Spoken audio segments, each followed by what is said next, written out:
ಯಾವತ್ತೂ ಒಂದೇ ರೀತಿ ಚಿಕನ್ ಗ್ರೇವಿ ತಿಂದು ಬೋರ್ ಆಗಿದೆಯಾ? ಸ್ವಲ್ಪ ಈ ರೀತಿ ಡಿಫ್ರೆಂಟಾಗಿ ಟ್ರೈ ಮಾಡಿ ನೋಡಿ, ಮನೆಯವರು ಇಷ್ಟಪಟ್ಟು ತಿಂತಾರೆ. Welcome to Sahana kitchens life. ನಾನು ನಿಮ್ಮ ಸಹನ. ಸೊ ಹೇಗೆ ಮಾಡೋದಂತ ನೋಡ್ಕೊಂಬರೋಣ ಬನ್ನಿ. ಮೊದಲಿಗೆ ಒಂದು ಬೌಲ್ಗೆ ನಾನು ಫ್ರೆಶ್ ಚಿಕನ್ ತೊಗೊಂಡಿದ್ದೀನಿ.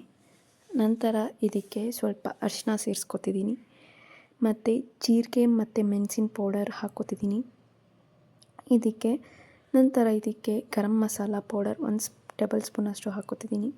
ಖಾರದ ಪುಡಿ 1/2 ಟೇಬಲ್ ಸ್ಪೂನಷ್ಟು ಹಾಕ್ಕೋಬೇಕು, ಮತ್ತು ಧನಿಯಾ ಪೌಡರ್ 2 ಟೇಬಲ್ ಸ್ಪೂನಷ್ಟು ಹಾಕ್ಕೋಬೇಕು.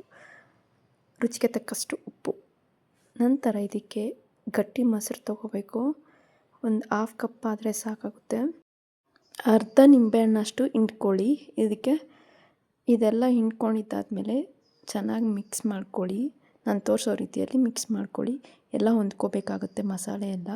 ಸೊ ಇದೆಲ್ಲ ನಾವು ಮಿಕ್ಸ್ ಮಾಡ್ಕೊಂಡಿದ ನಂತರ ಇದು 1 ಅವರ್ ಆಗಲಿ, ಇದಕ್ಕೆ ಹಾಗೆ ಕಸೂರಿ ಮೇಥಿ ಹಾಕ್ಕೋತಿದ್ದೀನಿ. ಇದು ಆಪ್ಷನಲ್, ಬೇಕು ಅಂದರೆ ಹಾಕ್ಕೊಳ್ಳಿ, ಫ್ಲೇವರ್ ಚೆನ್ನಾಗಿರುತ್ತೆ.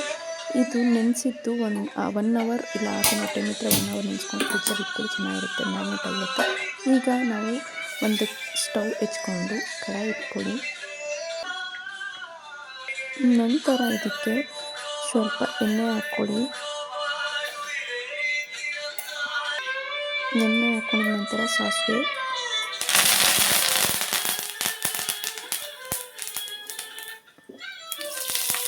ಕರಿಬೇವು ಹಾಕ್ಕೊಳ್ಳಿ.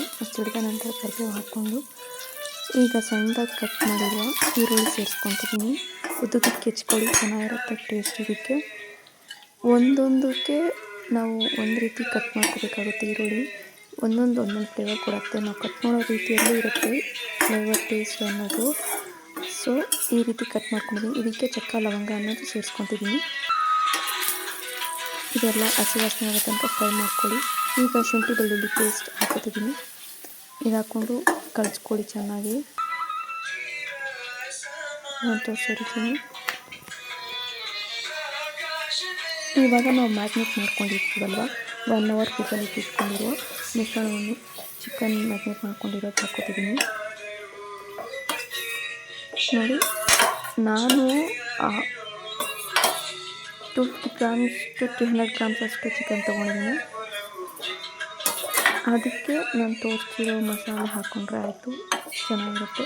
ಇದಕ್ಕೆ ಬೇಕು ಅಂದರೆ ನೀವು ಸ್ವಲ್ಪ ಈ ಟೈಮಲ್ಲಿ ನೀವು ಗರಂ ಮಸಾಲ ಚಿಕನ್ ಮಸಾಲ ಹಾಕ್ಕೋಬಹುದು ಟೇಸ್ಟ್ಗೆ. ಸೊ ಇದು ಚೆನ್ನಾಗಿ ಫ್ರೈ ಆಗಬೇಕು. 15 to 20 ಮಿನಿಟ್ಸ್ ತೊಗೊಳುತ್ತೆ. ಇವಾಗ ನಾನು ಸಣ್ಣದಾಗಿ ಕಟ್ ಮಾಡಿರುವ ಟೊಮೊಟೊ ಹಾಕೋತಿದ್ದೀನಿ. ಈ ಟೈಮಲ್ಲಿ ಹಾಕ್ಕೊಳ್ಳಿ, ಇಲ್ಲ ಫ್ರೈ ಮಾಡುವಾಗಲೂ ಹಾಕ್ಕೋಬಹುದು. ಈಗ ಹಾಕ್ಕೊಂಡು ಹಿಂಗೆಲ್ಲ ಟೊಮೊಟೊ ಹಾಕ್ಕೊಂಡು ಚೆನ್ನಾಗಿ ಫ್ರೈ ಮಾಡ್ಕೋಬೇಕಾಗುತ್ತೆ. ಎಲ್ಲ ಸಾಫ್ಟ್ ಆಗೋವರೆಗೂ ಫ್ರೈ ಮಾಡ್ಕೊಳ್ಳಿ. ಆಗುತ್ತೆ ಒಂದು 10 ಮಿನಿಟ್ಸ್ 15 ಮಿನಿಟ್ಸ್ ಆಗುತ್ತೆ. ನಿಮಗೇನಾದರೂ ಈ ಟೈಮಲ್ಲಿ ಲೈಕ್ ಗ್ರೇವಿ ಥರ ಬೇಕು, ನೀರಾಗಿರಬೇಕು ಅಂದರೆ ಸ್ವಲ್ಪ ನೀರು ಸೇರಿಸ್ಕೊಳ್ಳಿ. 1/2 ಕಪ್ಪಷ್ಟು ಚೆನ್ನಾಗೇ ಇರುತ್ತೆ. ಲೈಕ್ ಚಪಾತಿಗೆ ಈ ಟೈಮಲ್ಲಿ ಸ್ವಲ್ಪ ಉಪ್ಪು ಆವಾಗೇ ಹಾಕ್ಕೊಂಡಿರ್ತೀವಿ. ನಿಮಗೇನಾದರೂ ಬೇಕು ಅಂದರೆ ಉಪ್ಪು ಸ್ವಲ್ಪ ಸೇರಿಸ್ಕೋಬಹುದು. ನೀರು ಸ್ವಲ್ಪ ಹಾಕ್ಕೊಂಡು ನಿಮ್ಗೆ ಬೇಕು ಅಂದರೆ ಹಾಕ್ಕೊಳ್ಳಿ. ಇಲ್ಲ ಥಿಕ್ನೆಸ್ ಗ್ರೇವಿ ಗಟ್ಟಿಯಾಗಿರಬೇಕು ಅಂದರೆ ನೀರು ಹಾಕ್ಕೋಬೇಡಿ, ಹಾಗೆ ಫ್ರೈ ಮಾಡ್ಕೊಳ್ಳಿ. ನೀರು ಹಾಕ್ಕೊಂಡಿದ್ರೆ ಅಂದರೆ ದೋಸೆ ಚಪಾತಿಗೆ ಸೂಪರ್ ಕಾಂಬಿನೇಷನ್ ಇರುತ್ತೆ. ದೋಸೆಗೂ ಚೆನ್ನಾಗಿರುತ್ತೆ, ರೈಸ್ ಮತ್ತು ಯಾವುದಕ್ಕಾದ್ರೂ ಚೆನ್ನಾಗಿರುತ್ತೆ. ಈ ರೀತಿ ಇದೆ, ಸೂಪರ್ ಆ್ಯಂಡ್ ಸಿಂಪಲ್ಲಾಗಿ ಟೇಸ್ಟಿಯಾಗಿ ಮನೆಯಲ್ಲೇ ಮಾಡ್ಕೋಬಹುದು ಈ ಚಿಕನ್ ಗ್ರೇವಿ. ಒಂದು ಸಲ ಟ್ರೈ ಮಾಡಿ ನೋಡಿ, ಮತ್ತೆ ಕೇಳ್ತಾರೆ ನಿಮ್ಮ ಮನೆಯವರು. ನಿಮಗೇನಾದರೂ ಈ ವಿಡಿಯೋ ಇಷ್ಟ ಆದರೆ ಲೈಕ್, ಶೇರ್, ಕಮೆಂಟ್ ಹಾಗೆ ಫಾಲೋ ಮಾಡಿ. ನನ್ನ ಯೂಟ್ಯೂಬ್ ಚಾನಲ್ನ ಸಬ್ಸ್ಕ್ರೈಬ್ ಆಗಿ, ನನ್ನ ಇನ್ಸ್ಟಾನ ಫಾಲೋ ಮಾಡಿ. Thank you.